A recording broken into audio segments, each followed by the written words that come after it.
Hello, everyone. Happy Wednesday. Welcome back to the Locked On Penguins podcast. Again, I apologize about no episode on Tuesday. Had to travel back home, had a couple of appointments for this morning, but we are back for a Wednesday evening episode. We're going to preview the game against Tampa Bay. It'll be the third and final meeting on Thursday night in the first half of a back-to-back before the Penguins then go to Carolina. I'll preview that game during the game recap episode on Thursday. We're also going to get in some practice notes. Looks like Teddy Blueger may be returning on Thursday. Not official yet, but it looks like it's going that way. Going to get into that and why this return means a lot more than what some people think it does. And, there's also, 19 days to the NHL trade deadline. The Penguins are scouting one particular game tonight. They have two scouts there.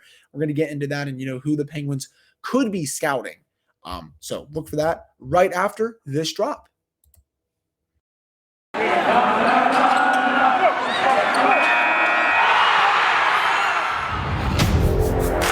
You're Locked On Penguins, your daily podcast on the Pittsburgh Penguins, part of the Locked On Podcast Network, your team every day.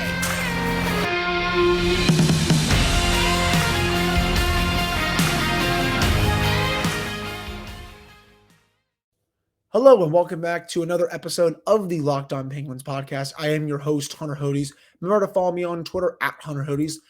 Follow the show's Twitter at @LO_Penguins. And of course, thank you all so much for making this your first listen of the day. So a lot of stuff to get into for today's show. I do want to start out. I obviously did not have an episode on Tuesday, as I said in my intro. Did want to say to the Penguins, they did sign two prospects on Tuesday. And, whenever you can get, one, heck, even two prospects for free, I mean, you do it. I mean, this is a team that obviously does not have a very deep farm system, rightfully so. They've given up their first round pick basically every year that they've been in cup contender. But, Taylor Gauthier, the goaltender, he has an entry-level contract. And then Jordan Frasca, he will also have an entry-level deal. I would assume that Frasca will probably report to Wilkes-Barre.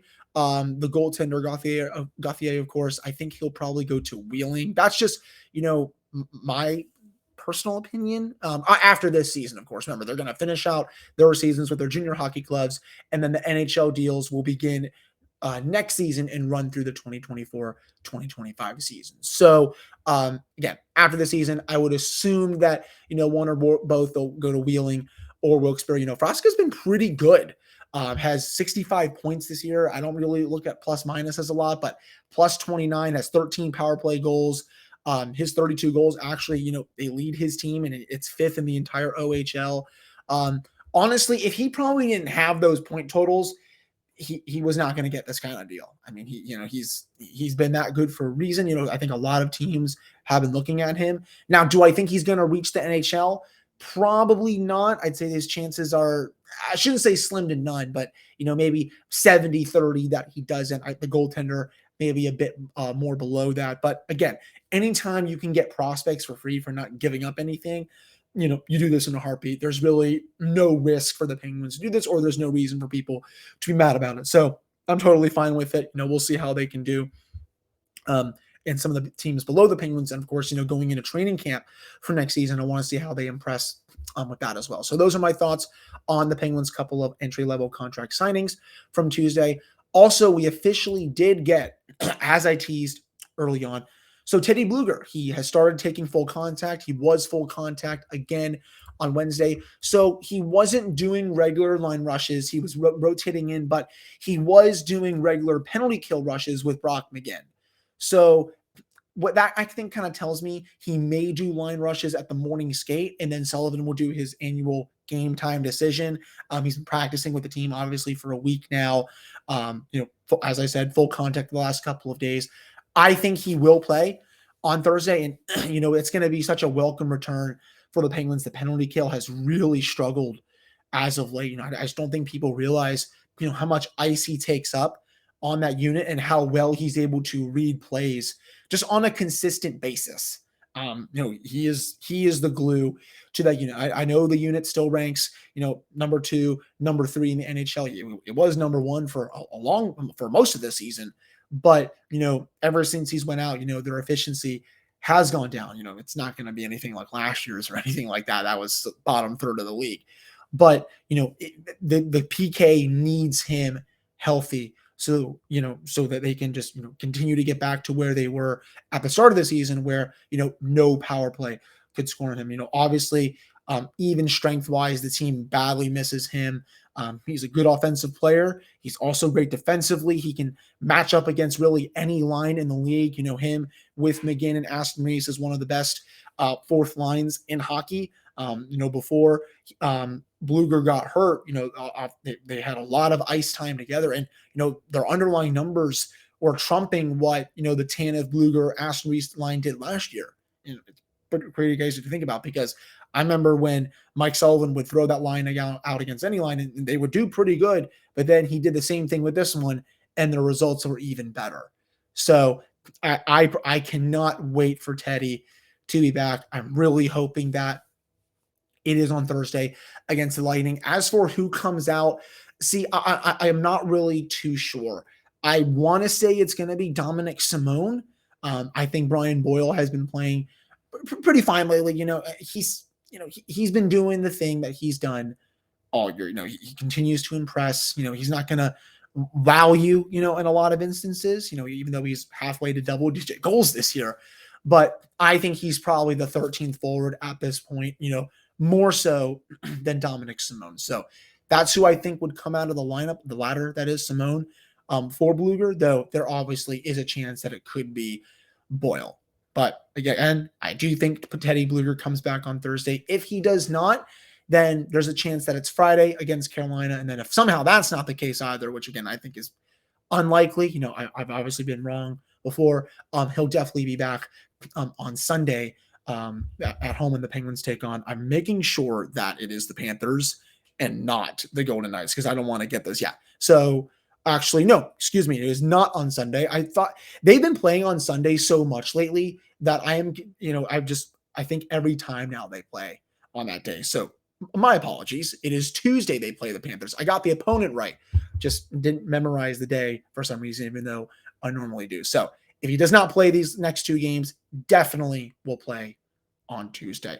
Other injury updates: Jason Zucker has continued to rehab off the ice.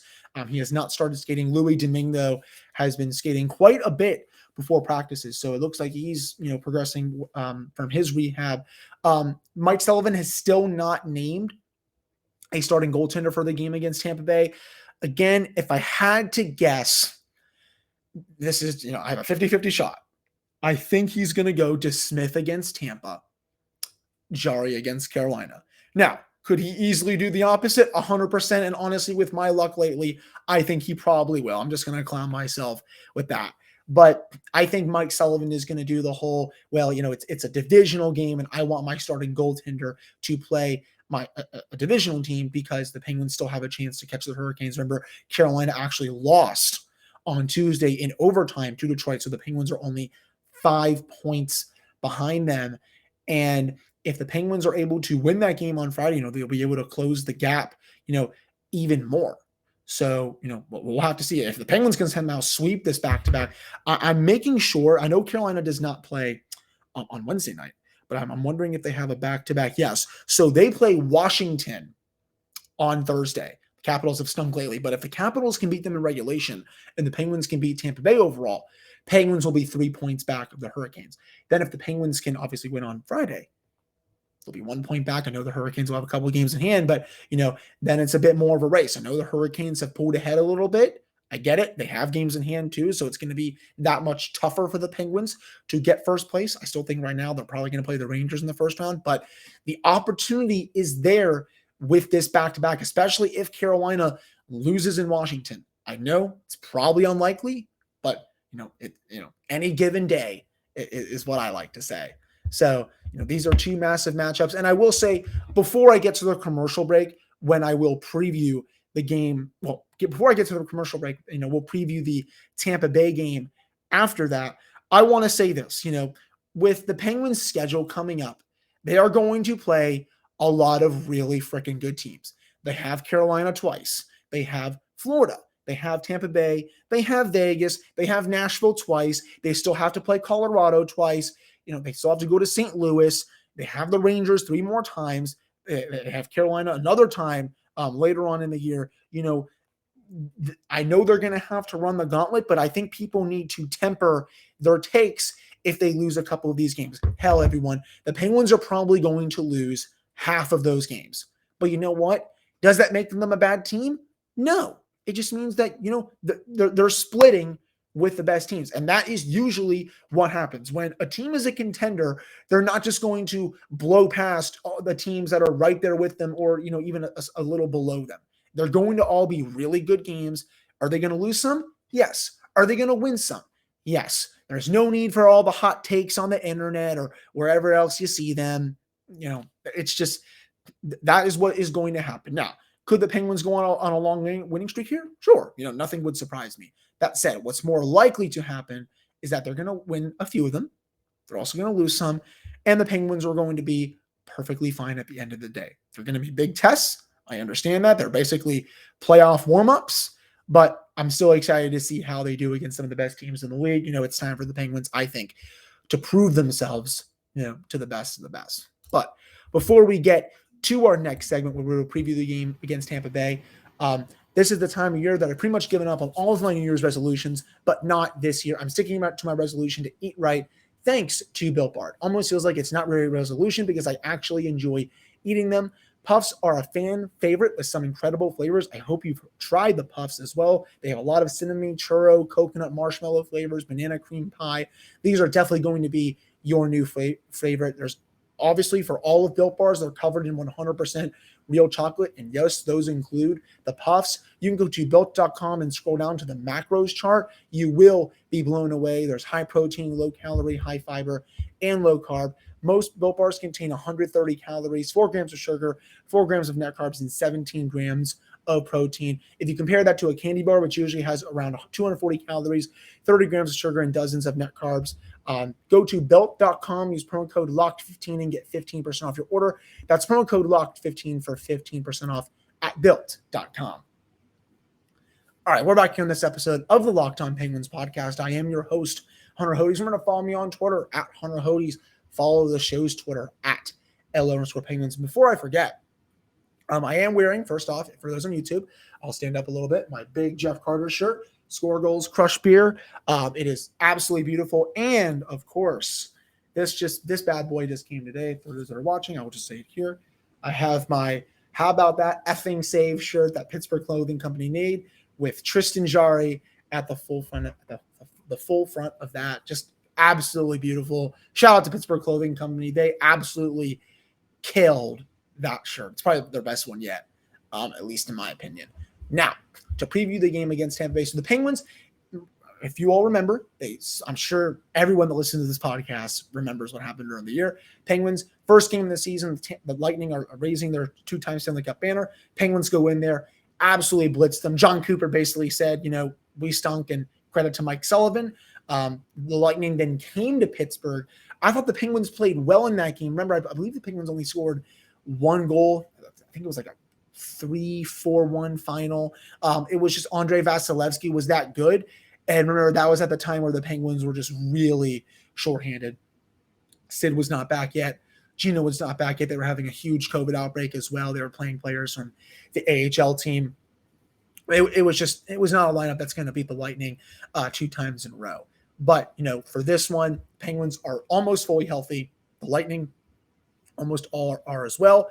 This could be an Eastern Conference final preview. I know a lot of people are looking at Carolina versus Tampa maybe, and, rightfully so. That would be a hell of an Eastern Conference final. But again, I'll say this, don't rule out the Penguins.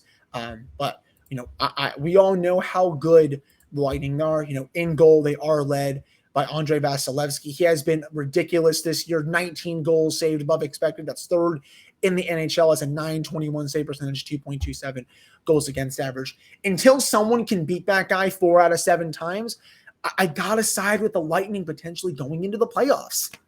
I mean, and I get it. They're probably going to be gassed in some regard. I will say this. They have not had to play nearly as much hockey as the Penguins did when they won in 2016 and 2017 because of the pauses, because of the shortened season. So they are going to be more rested, which means they have a better shot of doing a three-peat than the Penguins did. I'm not trying to make excuses for why the Penguins lost to Washington. I'm well aware that Washington went on to win the Stanley Cup, and kudos and congrats to them. But I also will say that the Penguins were pretty gassed during that run. Anyone that could watch that series against the Caps could see it. The Penguins did not have their legs. They weren't skating that well. They weren't forechecking as hard. Now, it was a great series, and Washington deserved to win. But I think if the Penguins had they not been as gassed, I think they potentially win that series. That's for sure. But Tampa Bay again. Vasilevsky, he's one of the 5 best players on the planet. But in any position, if you don't think Andre Vasilevsky is a top 5 player in the NHL right now, really don't know what we're doing here. He lights it up year after year after year. I know goaltending is very volatile. It's very hard to analyze with numbers and eye tests and all that. But there is one guy that I will always count on being good, and it is Andre freaking Vasilevsky. He will get the start on Thursday, I believe, rightfully so. He's a hell of a goaltender, and seeing him and Tristan Jarry go at it from beginning of the season till now with how good they've been, that's going to be a great goaltending matchup. If we look at their overall underlying numbers, they have 53% of the expected goals, 56% of the actual goals, plus 28 goal differential. The Lightning have 51.1% of the shot attempts at 5v5. If I actually go across here on Money Puck, excuse me, just making sure I have all this. Yeah, 2.77 goals for per 60. Defensively, they're even better. Their actual goals against per 60 is 2.1. Their expected goals against per 60 is 2.29. So they're outperforming their expected goals against, by a decent margin. I should say that. And their line combos, obviously the team is pretty disgusting. I'm loading it up right here on left wing lock. Palat with Point and Kucherov, that's one of the best top lines in hockey.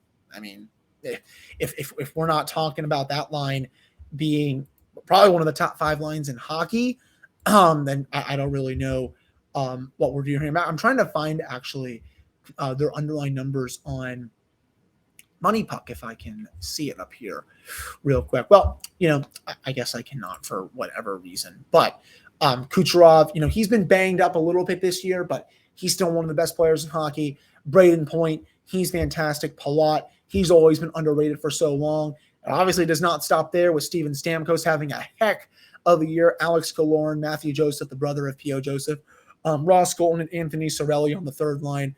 Patrick Maroon, Corey Perry, because, of course, the guy is already up to double-digit goals, and he is just playing his tail off when he's almost 100 at this point. I did not see that coming, but it's funny that the Lightning can basically lose their entire third line from last year and Barclay Goodrow and Blake Coleman, and of course almost forgot the other one, and Yanni Gourde, and they can still be up there as arguably the best team in hockey.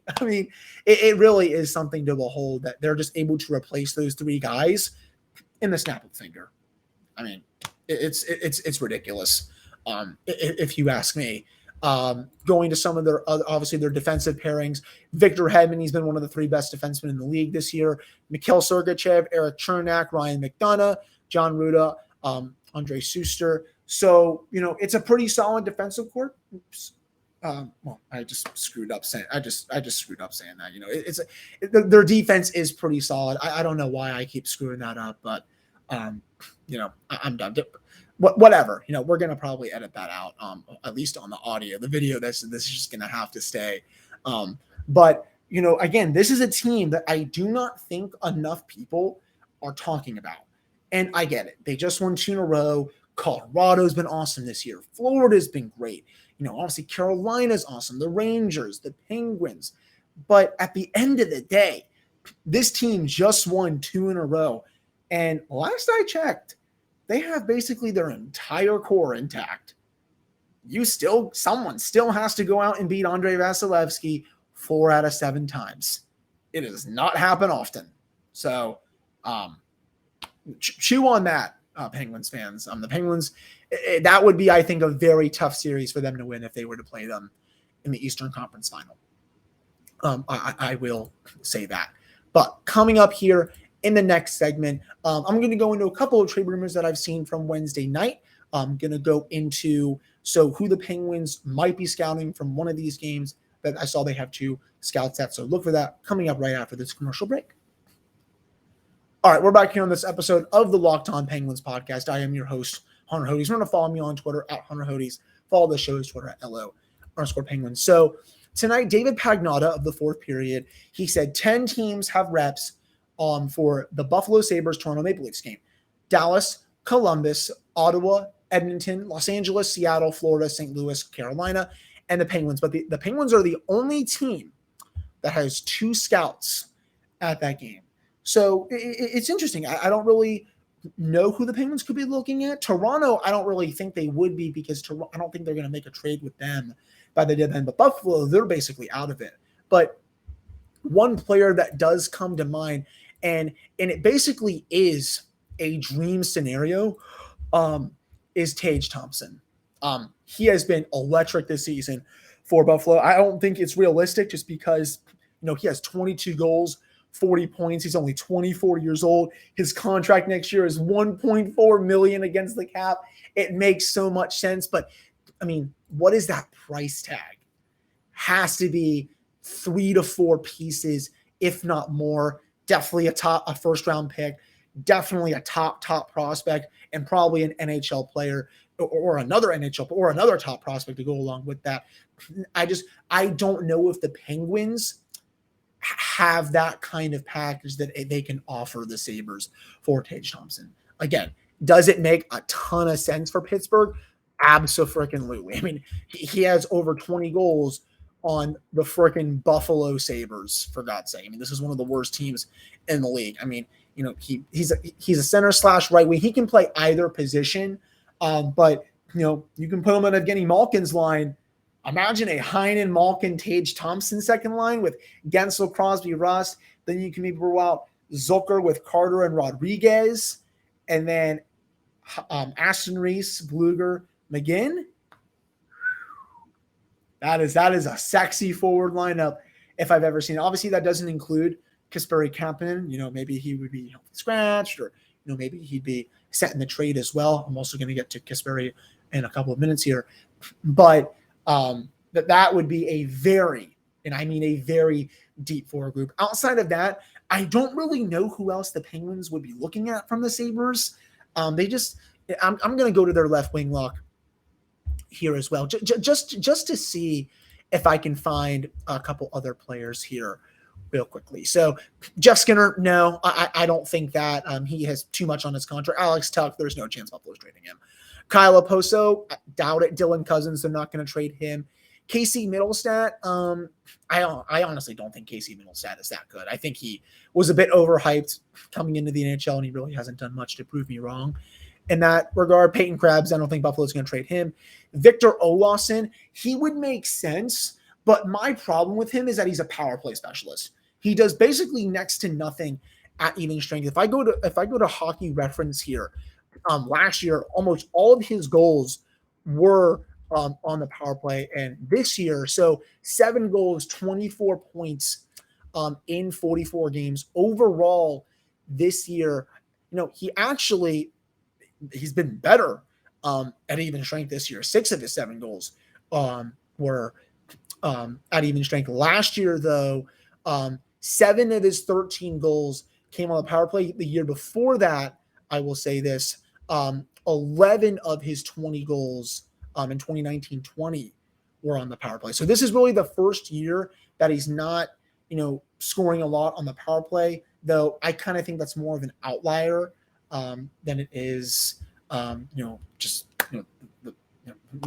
all know what I'm saying. So I don't really think I would go after him. Cody Eakin, I'll pass. Asplund, Bjork, I don't. There's just not a lot. Defensively, I don't think the Penguins would go after any of these guys. That's to say the least. You want to go get Rasmus Dahlin? Good luck. Buffalo will ask a king's ransom for him. But again, outside I think of Tage Thompson, there's really not much else there for the Penguins to look at. That would honestly, I didn't think of him until now, but that would be another slam dunk scenario for the Penguins. He's actually playing top line minutes for Buffalo this season as their first line center, but he does have experience playing the right wing. So that would be awesome if the Penguins were somehow able to get him. Now, Frank Saravelli did put in his trade bait today Kasperi Kapanen for the first time. And, it makes sense. The coaching staff, I think, is definitely starting to get sick of him, rightfully so. I mean, he just has not produced this year at all, comes into the zone, and I've said it about 1,000 times, just comes in, stops, looks for a pass, and then if the puck is going the other way, he's not using his speed to his advantage for whatever reason. So I'm surprised, honestly, it took until 19 days until the deadline for him to appear on Frank Saravelli's list. So I think it's, I think it's 70-30 that he stays, but I think that 30% can definitely go up if we start to hear a little more noise concerning Kapanen. But I think that will do it for this episode, though. As I'm finishing recording, I actually did just get a DM. And you know what, Jackson Hollister, shout out to you. Thank you for throwing out the name Tage Thompson. And your question, would you like him on the Penguins? Well, I hopefully just answered that for you. I would absolutely love him on the team. You're right, has a hell of a shot. I know his speed is definitely not his game. He's definitely a bit on the slower side. But I think if you stick him with Evgeny Malkin on Evgeny Malkin's line and how he's been a pure finisher this year, it's a slam dunk. So thank you for asking that as I got the notification as I'm wrapping up the show. Shout out to you. Really, really appreciate that. So that'll do it for this episode of the Locked On Penguins podcast. I am back tomorrow night. I will say this, I am seeing the Batman on opening night, so I'm probably going to miss some of the game against Tampa Bay, but I'm going to come back, watch the rest of it, watch some of the highlights and stuff, and then of course do a full game recap episode, look at natural stat trick, see if the numbers, backed up my eye test and all that stuff. So that's all coming for you all on Thursday. And then Friday, the Penguins play in Carolina. Going to be a hell of a game. Hopefully another game that looks like a playoff preview. The Penguins, I thought, played decently well against Carolina on last time they played, but we'll see if they can, clean up some defensive errors that I saw. The vibe check for these two games are going to be so critical. So let's see what happens. Penguins Bolts on Thursday, Penguins Canes on Friday. I'll have a full game recap for that one on Friday after that as well. So that'll do it for this episode. Thank you all so much for listening, and I will be back on Thursday evening for you all. Hope you all have a great rest of your Wednesday.